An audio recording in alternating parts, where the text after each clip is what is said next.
Арнама қош келдіңіздер.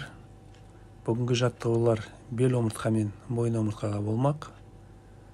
Тіземізге тұрып, екі қолымыздың көмегімен алдыға, артқа осы жаттығуды жасаймыз. Басымызды барынша жоғарыға қарай шалқайтамыз.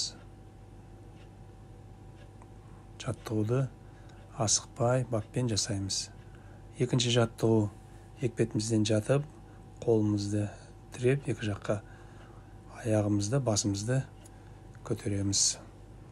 Дәл осы жаттығуды қолымыздың көмегінсіз жасауға болады. Дәл осылай тек қана белімізге әсер ететіндей қылып басымызды ғана көтерсек болады. Үшінші жаттығу белге ғана арналған.